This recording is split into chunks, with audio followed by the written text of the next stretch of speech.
Hello, this is Tony Gentry, Assistant Professor of Occupational Therapy at VCU, and this is the second of my webinars on assistive technology for cognition to support students with autism. People with cognitive behavioral challenges, such as those experienced by people with autism, are the least likely group to use any sort of assistive technology. But people with autism typically prefer computer interaction to human interaction in many situations, and that makes assistive technology that uses computers effective for these people. Small AT strategies can be very effective, and as technology changes rapidly, we need to stay abreast of those kinds of changes to support the people we work with. One thing that I'd like to share with you is that I really believe that consumer-based products are especially robust. I'm talking about, of course, the Apple and Android products that are coming on the market and becoming less expensive as they become more popular. The gentleman in the slide that you're looking at is a gentleman in one of my research projects. He is a day custodian at a Hardee's in the area, and you may notice on his belt he's carrying an iPod Touch. He uses this to support his activities during the day, to stay on task and move from task to task as he goes through his work activities. iPod Touches and other personal digital assistants are very robust tools. You can use them for scheduling, reminders, for time management, video modeling, task sequencing, wayfinding, behavioral cueing, to help people with academics, and many other things. Today, what we're going to be talking about are students with autism in transition to the workforce, and some cognitive behavioral solutions using computer technologies to help them. There's a growing evidence base supporting the use of these handheld devices as electronic reminder alarms, as video modeling tools for task completion, as augmentative communication tools, and as technologies to support behavioral self-management. In the previous webcast, which is archived on the VCU Autism Center of Excellence website, we looked at tools in the box, reminder strategies, task sequencing, video modeling, and augmentative communication tools. Please take a look at those if you didn't get a chance to look at the webinar when we first broadcast it. Today we'll be talking about decisions regarding the hardware you want to buy, not just the device itself, but the peripherals that support the device. How do you individualize the device to a person's own needs? How do you manage security, especially in the school setting? How do you teach someone to learn a device when they're not really familiar with a touchscreen sort of interaction with a computer? And some apps that help people self-manage anxiety, fear, and anger. Decisions that a school system or a teacher or a special education instructor or a therapist or a family member might want to make when deciding on what product to get have to do with accessibility, the versatility of the device and the apps that are available for it, how easy the device is to use, how do you keep it safe, not just so that you don't lose the device, but how do you make sure that people who are using the device get to the internet in the ways that you want them to, that they use the apps that are helpful for them without becoming overwhelmed by all the tools that are available. You want to think about what you're going to use the device for when you're making those decisions about which device to choose. What similar tools do you already use? This makes learning to use a new device easier. And what's coming down the pike? What upgrades may be available? Is it time to buy a device? Are the upgrades that happen software-based? And in that case, how do you access those? So let's look at a few of the tools that are available now. One of the most useful and the most inexpensive tool is the Apple iPod Touch. The 4G iPod Touch is the current one on the market. This device is an amazing tool for $200, including a front and rear-facing still and video camera, the opportunity to do FaceTime-based video calls or Skype-based video calls. It has voice-over accessibility and other accessibility features. It can run background programs while another is running. You can set up application folders, and I want to show you how to do that if you haven't done that before. You can play games with other people who have the same tool anywhere in the world. And recently, with the creation of the new OS 5 for Apple, iCloud interconnectivity across devices is available. We're all familiar now with the iPad. The iPad 2, the newer generation of that device, has the still camera and the video camera just as the iPod Touch does. One thing to remember about an iPad versus an iPod Touch, they're essentially the same device, just that one is larger and one is smaller. The Apple iPad 2 has larger icons for people who are dexterity challenged. The speaker's louder, so if you're using it for someone who requires an augmentative communication tool, you may want to go with an iPad over an iPod Touch. The larger screen can be helpful, and there are a few iPad-only apps. Here's a comparison of what the two look like. On the left, you've got an iPod Touch, which is obviously pocket-sized, and on the right, you've got an iPad, which is larger than a paperback book. Some of the accessibility features that are available include on-screen text reading out loud, the ability to tap the screen to zoom in for people with visual impairments, switching from black on white to white on black text, the ability to switch from stereo to mono audio, and one of the really nice features, you can turn on a feature that allows you, by tapping the home button 3 times, to turn on or to turn off accessibility. Why that's a good idea is that maybe someone in your house is using the same iPod Touch or iPad as someone who has a disability. They can share the device and switch back and forth between accessible versus the less accessible features just by toggling the home button. I'm going to show you in a few minutes a brand new feature available with OS 5 that has just come on the market. Android tablets are competing with the Apple products. The Motorola Xoom was the first and most powerful of those tools. That's on the upper left. The Samsung Galaxy comes in a variety of sizes, none as small as the iPod Touch, but some as small as a paperback book. The Dell Streak is another, and there are several other Android tablets on the market. Their prices range from considerably less than the iPad, which the iPad runs about $500. Some of these products sell for $300. All the way up to $800 and more for the more fully featured Android tablets. All of the Android tablets that I'm showing you right now, the Xoom, the Galaxy, and the Streak, also include video camera and still camera. You can get cheaper Android tablets that do not have the camera feature if that's not something that you care about. For instance, the Barnes & Noble Nook Color at $250 is half the price of the cheapest iPad. The Amazon Kindle Fire, which has not yet hit the market but is going to in the next month or so, it will be marketed at $199. These are primarily being sold as e-readers, but they have access to Android apps and can be used as fully featured PDAs if you wish to do so. Finally, the Windows 7 tablets are also competitive in the market. The Acer Iconia tab and the Asus EE tab run the Windows operating system. Some school systems are preferring the Windows-based tablets over the Apple or Android tablets because the IT professionals there are very familiar with the Windows products, like to use them. And if your school system wants to use a tablet as a substitute for a PC with, say, a Bluetooth keyboard or some other kind of add-on keyboard, you can do that with full Microsoft Office available to you on these products. So these are the kinds of decisions you're going to want to make when you decide which product to choose. I'm going to be talking primarily about the Apple products today. Those are the ones I'm using in the research that I'm doing. I find them very fully featured, and of all the devices that I've just talked about, they have many, many more apps available than are available for the Android or the Microsoft products.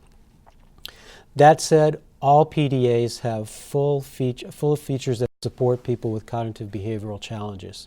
Calendars with reminder alarm prompts, to-do list, an audio recorder, notes, contact address lists, alarm clock features, photo albums, video playback. Apple products do not play back Flash, but they do play back YouTube, and of course any video recorded on the device itself. And a screen that learns how you tap automatically, so your tap is what's registered as opposed to someone else's. Smartphones of course, include all of these PDA features as well. I'm not really talking about smartphones today because most students are not allowed to use them in the school setting, and for many of my clients, the expense of a monthly $100 or more fee to run a smartphone sort of obviates their use.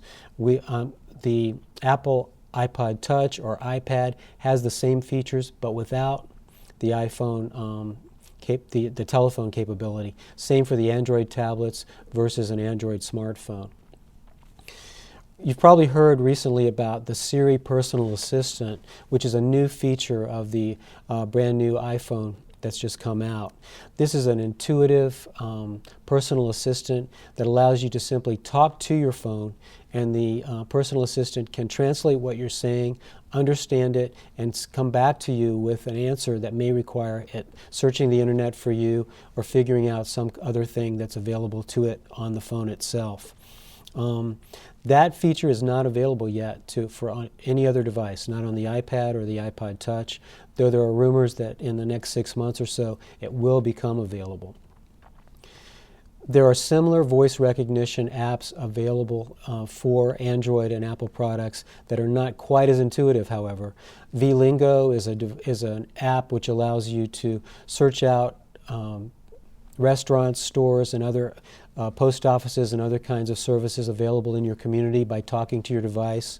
Drag and Dictate is a comm device software that allows you to speak to your device and it sends back to you from the cloud printed type of whatever you said. And of course, Google Translate is advertised a lot on TV these days. It's an app that allows you to speak any foreign language into it. It translates it back to you in the language that you speak, and works fairly well for simple conversations. Many people use their plain old cell phone, the kind that you get free with your contract, and even on the simplest, cheapest cell phone today, lots of PDA features are available. The ability to take reminder alarms, keep task messages, have text sent to you to remind you to do things. Most of them have cameras and video cameras as well. So if you have a cheap cell phone, in many cases you can use that cell phone as a cognitive aid. Not going to work very well in the schools where those aren't allowed, but when I work with a client who's not school-based, the first thing I say is, show me your cell phone. Maybe that's the tool you need to use to help yourself. And finally, looking at tools that are available, there are a number of legacy tools out there. Most of these are available on sites like eBay, Craigslist. Some of them are still being sold at stores like Best Buy. And what you're looking at here are past generation models of products. Some of these are good ideas for some students. For instance, I recently worked with a student who had a brand new iPod Touch 4G. Worked well for him. He was using it as a cognitive aid until he discovered that he could use the video camera to take videos and became a videographer in his classroom. If he had used the older version of the device, the 2G, without the camera, that problem would not have arisen. So in some cases you're going to want one of the older device that's not quite as fully featured to work with the person you're working with. Other tools like that, the original iPad did not have a camera as well. The Microsoft OS 6 PDAs work well as mini laptops if you have a keyboard to Bluetooth connect to them. And the old Palm Zyre PDAs, which you can pick up for $5 on eBay, are good PDAs as well if you're going to use them as reminder tools and as task management tools. No matter what device you get, you're going to have to add in or budget for the way that you're going to carry it around and protect it. And the ways that you do that, you can carry it in your pocket. There are belt clips, armbands. You can set them on the desktop with the stand like you're looking at here. And some people carry them around their neck on lanyards.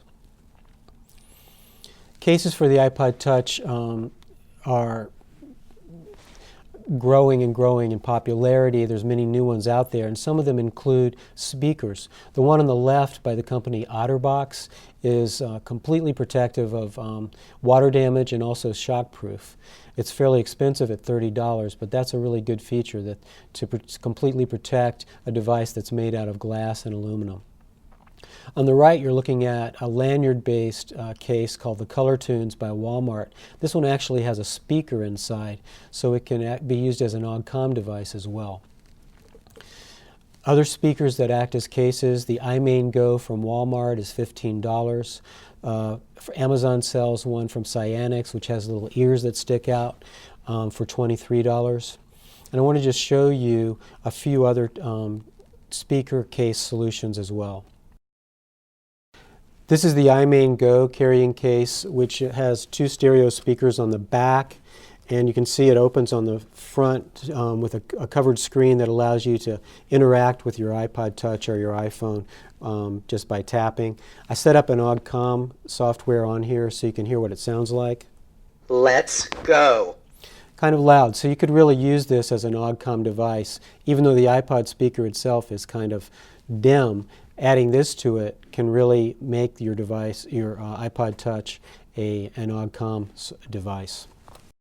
If you don't feel like carrying around something that bulky, you can have a belt clip based Bluetooth connection to your device. This works with the Android tablets or with the iPhone, iPod Touch, really any computer based product. This one's made by the company Jabra, and you clip it on your belt and it talks for you as you tap the screen. Whatever you tap on the screen comes out of this speaker. So this is pretty unobtrusive. The Jabra Bluetooth device cost about $50. I want to talk just for a minute about keyboards and styli, which are other peripherals you may want to buy for your device. I'm a fan of Bluetooth-based keyboards that are not connected to the device, and probably the grandfather of all of these is the Apple aluminum mini keyboard. It's really a fully sized keyboard, and it runs on AA batteries. It connects by Bluetooth to your Android or Apple handheld device and allows you to sit with sort of correct ergonomics and body mechanics while you're typing. If you buy some of the cases that have keyboards on them, very often you find that you're sitting in a sort of cramped position trying to access your device. That's why I'm a fan of the Bluetooth products. One other thing I wanted to touch on, one more speaker I wanted to talk about as well. This speaker is probably the most powerful speaker available on the market. It's the Jambox by the company named Jawbone. It's a $200 speaker, but it's really a good stereo speaker being sold as a product that people would use to play their music, but a really good OGCOM product as well. Finally, I wanted to comment on styli. We're teaching children to do handwriting now by basically finger painting on the screens of these iPads and other devices, and that's a good thing. However, eventually they're going to need to learn how to hold a pencil and pen to write as well. And for just a few dollars, you can buy styli that allow you to interact with your device. You can't just use a pencil or a pen to do that, because the capacitive screens on these devices require connection with the electricity in your skin. These pens, these styli that you buy to interact with your screen, allow that electricity to reach the screen. Some students find these very frustrating, however, because you have to be careful, you have to move slow, and they're not quite as easy to interact with the screen as just your finger. However, if you're going to be moving on from your finger to a pencil or a pen, consider including a styli in your kit. Excuse me, a stylus in your kit.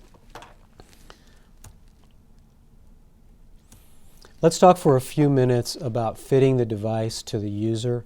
Let's look at screen tapping, folders for Apple devices, accessibility features, managing internet access, and how do you turn off apps that might be good for playtime but not so good for when you're trying to get some work done. Tablet computers include a sort of intuitive feature that allows the device to understand your screen tapping. So people with some dexterity challenges can still interact with the device. It learns your kind of tap and reacts to that. I want to just show you, if you haven't done this before, how you can customize the screen of your Apple device to create folders where you can put things. I'm just going to open my iPad. And the way that you make folders happen, once you've got your screen open, you just tap any of the icons and hold your finger on it. All of the icons begin to wiggle.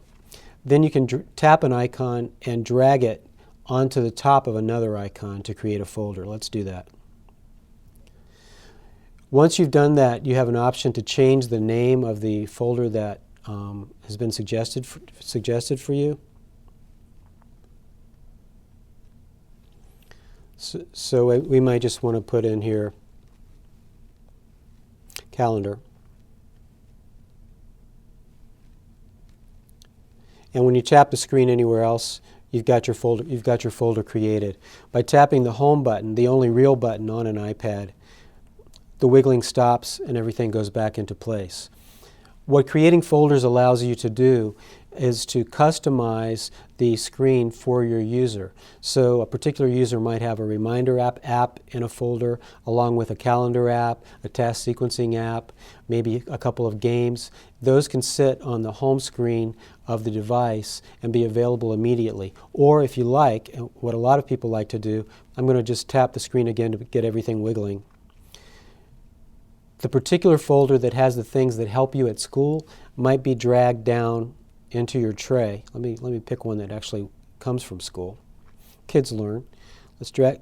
That sits in your tray. So no matter where you move, which screen you move to on your device, you've always got that particular folder available for you on your device. I'll move it back where it belongs. But as I said, you can use the tray to keep that happening. I want to talk about a brand new accessibility feature that's available on the iPad and iPod Touch in the new OS system. So I'm just going to go to Utilities, tap Settings. When you do that, you need to scroll up and you find at the bottom of the screen the word Accessibility. I mentioned before that the accessibility features on these devices include VoiceOver, Zoom, large text, and the other things you're seeing here. The one I want to talk about, the new one, is called Assistive Touch. It's at the bottom of the screen. I'm going to turn that on. Once you turn Assistive Touch on, you get a feature added to the front of your screen whenever you're using the device that does some things for you that might be complicated otherwise. Let me just show you how that works. By tapping the little circle at the bottom of the screen, you get a screen that lays over your actual screen and that allows you to, for instance, rotate the screen.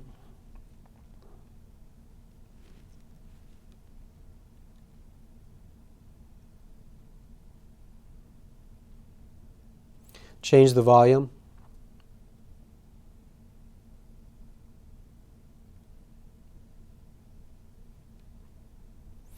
Use the shake feature, which is available for some games, or mute the speaker.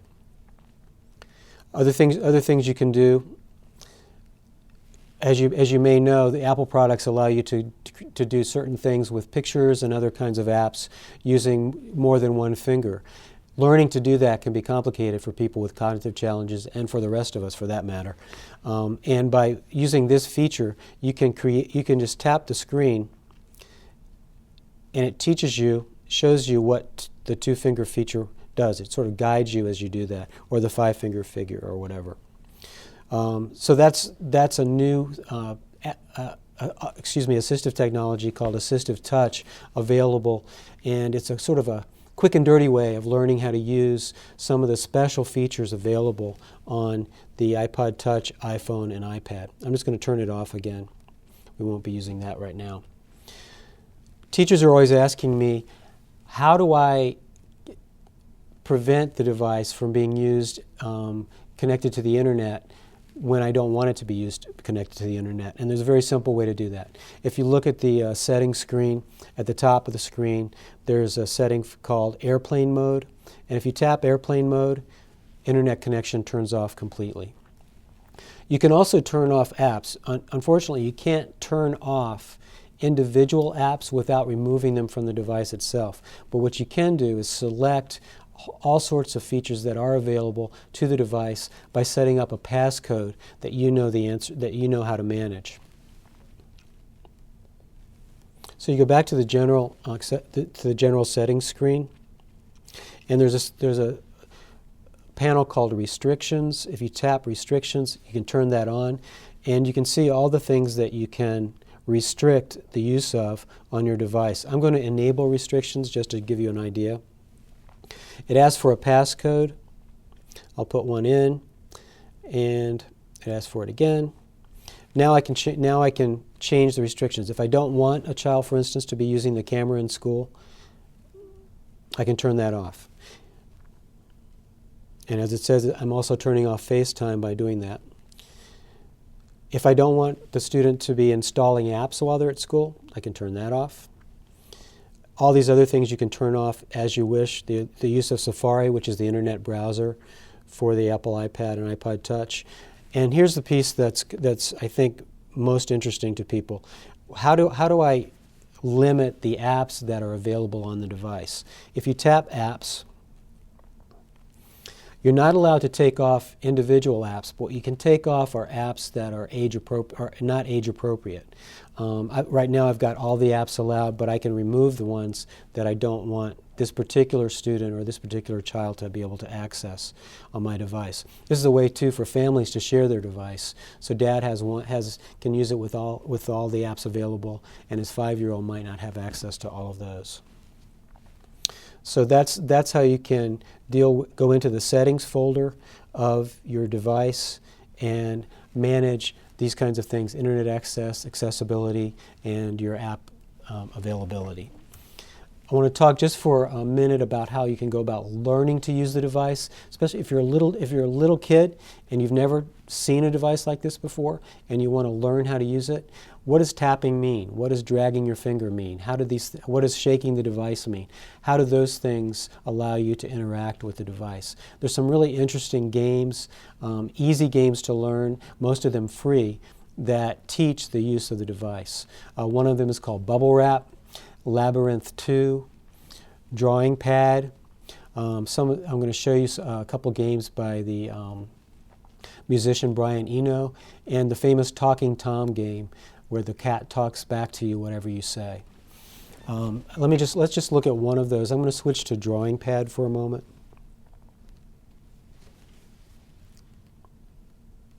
Drawing Pad costs about $2, and it is really a finger painting or drawing application. And I'll tap the Home button, and you can see the different things that are available for you on Drawing Pad to draw with. For instance, I'll just take a pencil.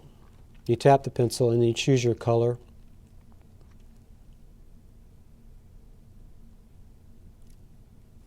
And then when you draw with your finger, you can draw with that color. You can also put stickers on, move them around, that sort of thing. So as you're learning to play with a device, using one of these, using Drawing Pad or some of these other games, allows you to just, in a mistake-free way, have a lot of fun and learn how the device works. Parents and teachers have been asking me what apps may be available to help their child manage anxiety, fear, anger, and there are some interesting ways you can go about doing that using these devices. iCounselor is a company that makes a number of these apps. They make one for OCD, one for anxiety, one for fear, and one for depression. Each one is 99 cents, and they operate on the same model. In the center of the screen, you're looking at the home screen for OCD. And what you do in this is you turn the app on and rate how frequently you're having the experience of the obsession or the compulsion that you're having. Once you tap that, a new screen opens up that gives you a suggestion for managing that. If you don't like that suggestion, you can go on to another step and get another suggestion. These apps are, I think, very interesting in another way. They remember the suggestions that worked for you in the past and offer those to you as your first option the next time you access them. There are a number of relaxation apps available for Android and Apple products. One that I really like is called Simply Being. This is a guided meditation app in which someone who sounds a lot like a yoga instructor in a very mellow voice walks you through a deep breathing exercise, a relaxation exercise, and that can be done with music playing in the background, and of course it's new age music, or nature sounds, birds chirping, burbling, gurgling brook, those kinds of things. You can mix and match those sounds and have them played for 5 minutes if you're trying to go to sleep, all the way up to 20 minutes if you want to, and you can make it louder or softer as you're listening to it. Works really well if one of your peripherals happens to be headphones or earbuds. There are a couple of music and art apps that also act really well as both teachers of how to use the device and as relaxation apps. These cost $5. They're not the cheapest apps on the store, but people tend to really like them. Both of them are made by the musician Brian Eno. One is called Bloom and one is called Trope. And I just want to show you how they operate. So here's Bloom. With Bloom, you tap the screen,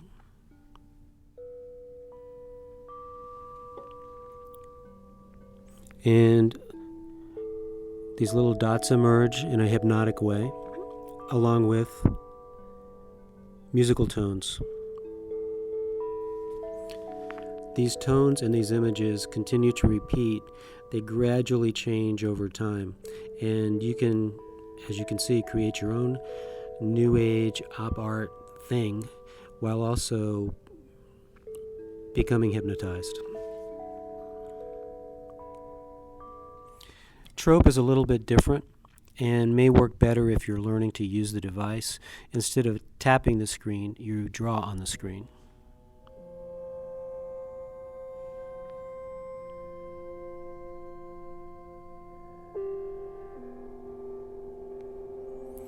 But again, you're getting the new age music, the repetition of the image that you've drawn, and that sort of hypnotic, new agey relaxation experience that we're talking about.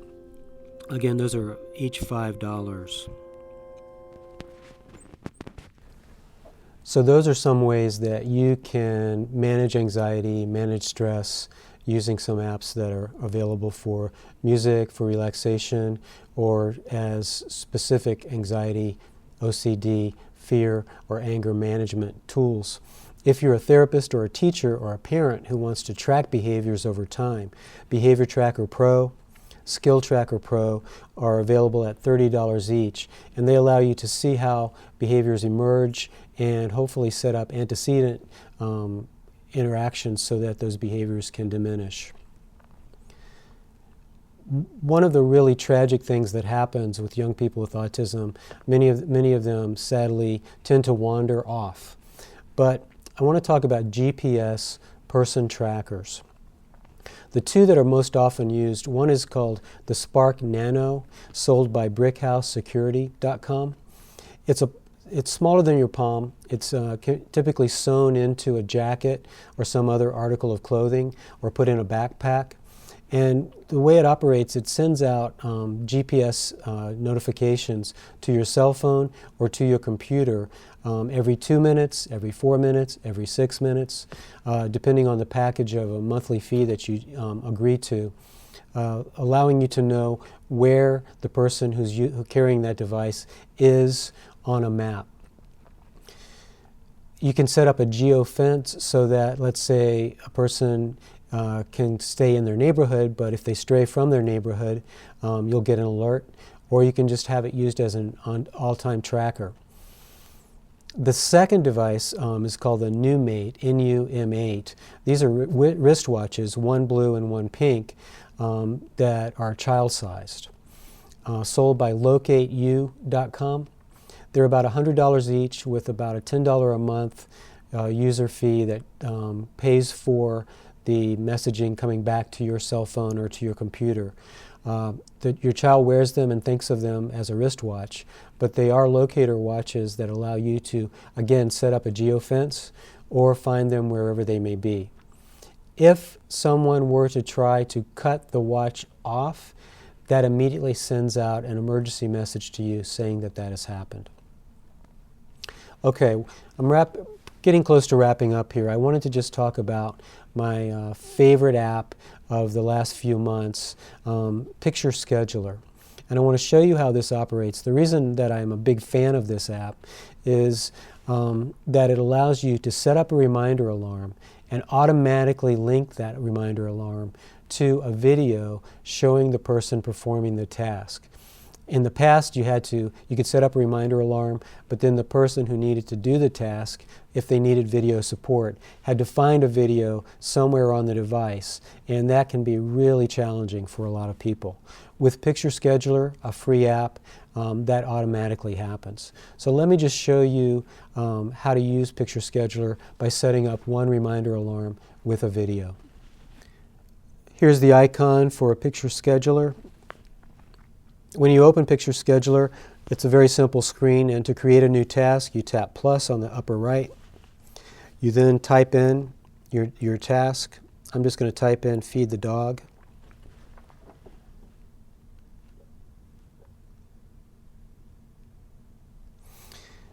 You set your alert for when you want to feed the dog. So let's say 5:45 today. And now you select a picture. You can choose the picture from the library of pictures that's on your camera. There's my dog.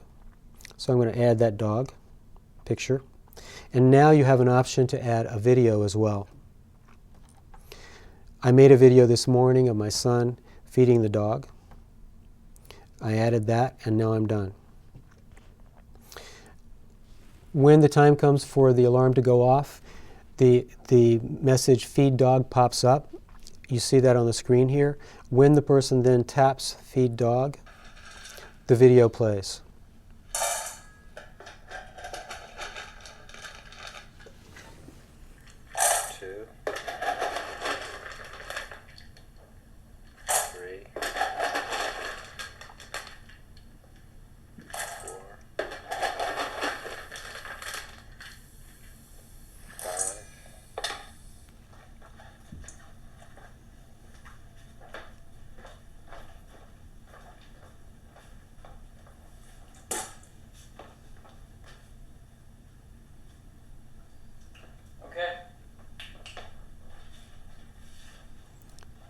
She's a very good dog.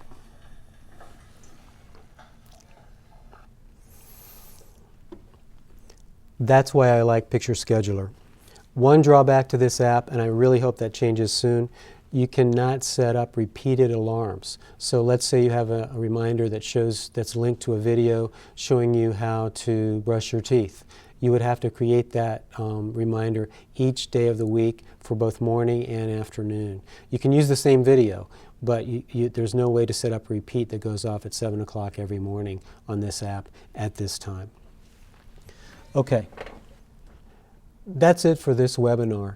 But I wanted to share with you that there are videos, instructional videos that we've put together here at the VCU Autism Center of Excellence for using these devices, along with fact sheets that you can share with caregivers and others. Some of the fact sheets and videos include Introduction to ATC, Reminder Solutions, How to do Video Modeling, Communication Strategies using OGCOM apps, Special Education apps, catalogs, IEPs and PDAs, how to write those, and my Fat Cat assessment sheet, which can be used to decide which device to use, which apps to use, and track how well they're being used over time. I wanted to comment on a couple web links. The VCU Autism Center of Excellence web link is here, vcuautismcenter.org. There's also video and other information for transition age students here at VCU under the worksupport.org website. Two really good catalogs for apps for special education. One by Okali is listed below here, and another by iautism.org. This one is not for Apple apps, but for Android apps if you're an Android user. I'm just posting quickly for you some references from research articles done recently using PDAs as cognitive aids. And I want to just thank you very much for sitting through this with me today. I'm Tony Gentry at VCU. Thank you very much.